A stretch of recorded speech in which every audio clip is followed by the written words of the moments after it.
की जय श्री गौनिताय की जय భగవద్గీత రాధము అంతర్జాతీయ కృష్ణ చైతన్య సంఘ సంస్థాపకాచార్యులు పరమ పూజ్య శ్రీమతి శ్రీ భక్తి వేదాంత స్వామి ప్రభుపాదుల వారు.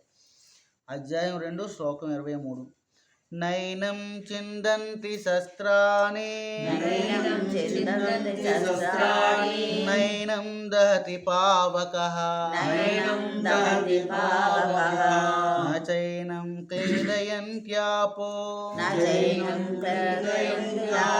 నశోషయతి మారుతః. ఆత్మ ఎట్టి ఆయుధము చేతను ముక్కలుగా ఖండించబడదు, అగ్నిచే దహించబడదు, నీటిచే తడుపబడదు, వాయుచే శోషింపబడదు.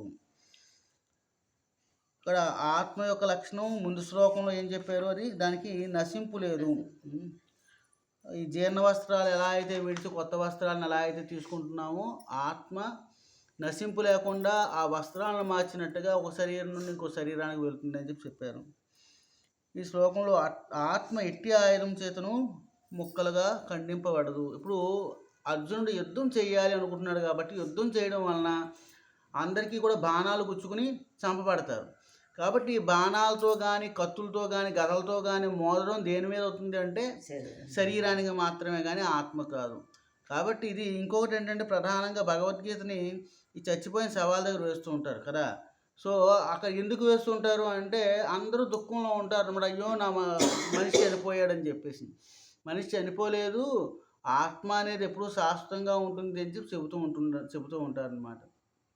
చూడండి, నిజానికి ఇది చనిపోయిన తర్వాత ఎవరు వినడం కోసం అది వేస్తుంటారు? మనం వినడం కోసం కదా. నిజానికి అది కూడా వివేకమే.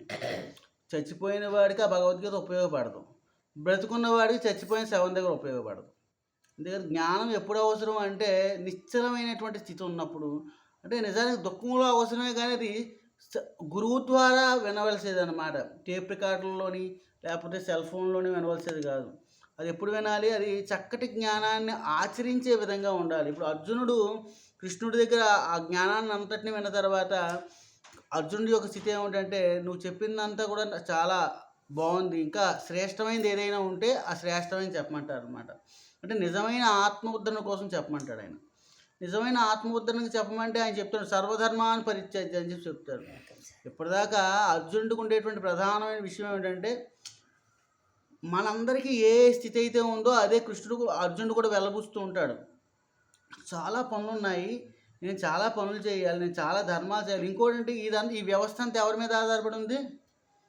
ప్రతి వ్యక్తి ఏమనుకుంటాడంటే నా మీదనే ఆధారపడింది అనుకుంటాడు. నేనే చేస్తున్నాను, నా ఇంట్లో ప్రతి కార్యం నేనే చేస్తున్నాను, నేను లేకపోతే ఇల్లు ఏమైపోతుంది, కుటుంబం ఏమైపోతుంది అని అనుకుంటాం కదా. ఏమైపోతుంది? ఏమీ అవ్వదు, అంతే కదా. ఎవరి వలన ఏది ఏమి అవ్వదు అన్నమాట. కాబట్టి మనం ఏమనుకుంటామంటే నా వలన ఇదంతా జరుగుతుంది అనుకుంటాం. కానీ ఇదంతా కూడా ఒక వ్యవస్థ అంతా ఆల్రెడీ భగవద్ రచితం. అది భగవాను చేత రచించబడింది. మనకి ఏ కార్యం అయితే ఇవ్వబడిందో ఆ కార్యాన్ని నిర్వర్తిస్తూ ఉండాలి. మనం ఈ శరీర భావం వలన మాత్రమే నిజమైనటువంటి భగవత్ ఆజ్ఞ మనం ఉల్లంఘిస్తూ ఉన్నాం అన్నమాట. కాబట్టి ఆత్మ అంటే ఏమిటి, శరీరం అంటే ఏమిటి అనే విషయంలోని ఎక్కువగా కృష్ణుడు ఉల్లేఖిస్తున్నాడు అన్నమాట. చాలా ఎక్కువగా చెబుతున్నాడు. కాబట్టి మనం ఈ శరీరాన్ని పట్టుకుని మనం సుఖం దేనికోసం కాంక్షిస్తున్నాం? శరీరకాంక్ష, అంతే. నిజానికి ఆత్మ సంబంధమైన సుఖం కూడా ఉంది, ఆత్మానందం అంటారు అన్నమాట.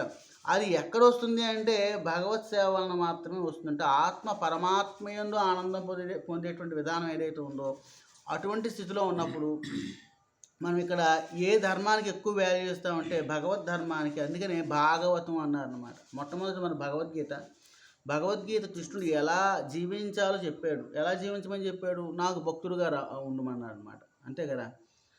యత్కరోషి యదస్నాసి యజ్జుహోషి తపస్యసి, ఏది చేసినా నా కోసం చేయమంటున్నారు. సో అలా నా కోసం చేయని ఇక్కడ వాక్యపూర్వకంగా చెప్పారు. మరి ఎలాగ చేసేయాలో మాకు తెలియదు కదా. దానికోసం భాగవతంలో తన కోసమే, కృష్ణుడి కోసమే వారి యొక్క జీవితాలని ఏ విధంగా ఖర్చు పెట్టారు అనే విషయాన్ని భాగవతంలో చెప్పడం జరుగుతుంది అనమాట. కాబట్టి భాగవతాన్ని ఏమంటారు అంటే యాక్చువల్గా గ్రంథావతారం. శ్రీకృష్ణుని యొక్క అనేకమైన అవతారాల్లో భాగవతానికి భగవంతుని యొక్క గ్రంథావతారం.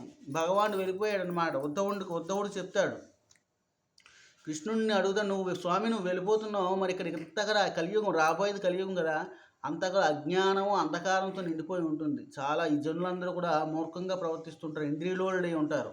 మరి వీరిని ఎలా ఉద్ధరించాలి అంటే ఈ భాగవతం ఏదైతే ఉందో ఆ భాగవతం భగవానుడి యొక్క గ్రంథావతారంగా ప్రకటించబడిందన్నమాట. కాబట్టి భాగవతాన్ని మనం గ్రహిస్తున్నప్పుడు, మనం అర్థం చేసుకుంటున్నప్పుడు శ్రీకృష్ణుడి యొక్క నిజమైన కృప మనం పొందుతూ ఉంటాం. అంటే ఇతర యుగాల్లో భగవానుడు స్వయంగా అవతరించాడు, కానీ ఈ యుగంలోకి వచ్చేసరికి నామము భాగవతం ఈ రెండింటిని ఆశ్రయించినటువంటి వ్యక్తి పూర్తిగా భగవద్ రక్షణలో ఉంటాడు. అతనికి కలియొక్క ప్రభావం ఎక్కువగా ఉండదన్నమాట. కలియుగ ప్రభావం అంటే చూడండి, మరి ఎక్కువగా ఉండకపోవడం అంటే అసలు ఉండకూడదు కదా. ఇతర యుగాల్లో కూడా వారు దుష్టుల యొక్క ప్రభావానికి గురైనప్పుడు కూడా రక్షకుడు ఎవరు? భగవానుడు. ఆయన ఎవరైతే శరణాగతి చేస్తాడో ఆయన రక్షకుడు.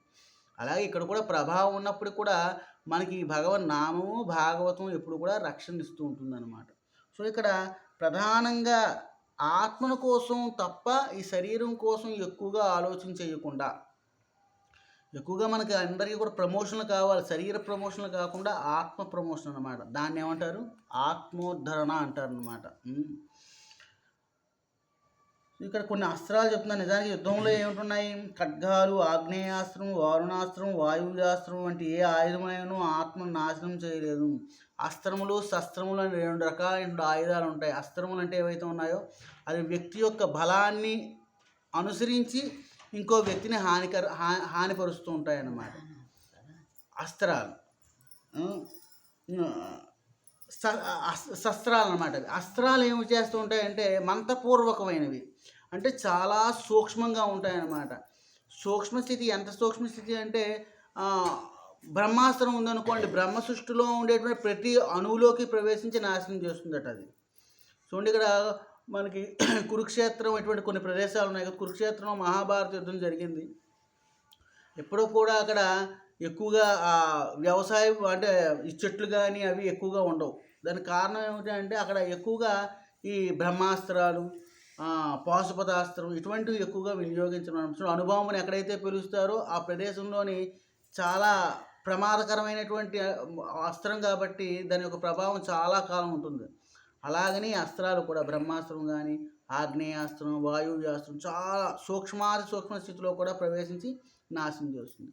అటువంటి అస్త్రాలు కూడా ఆత్మనేమి చేయలేవు. కాబట్టి భగవానుడు అర్జునుడికి ఆశ్వాసం చెప్పిన, ఏమి దుఃఖించక, నువ్వు శరీరాన్ని మాత్రమే, ఇప్పుడు దేనితో అయితే తప్పు చేస్తున్నాడో దానికే శిక్ష పడుతుంది. ఆత్మకి ఈ శరీరానికి సంబంధం లేదు. ఈ ఆత్మ ఈ శరీరానికి సంబంధించింది కాదు, అనేకమైన శరీరాన్ని మారుస్తూ ఉంటుంది. హరే కృష్ణ. శ్రీల ప్రభుపాదకి జై, గౌర్ నితాయకి జై.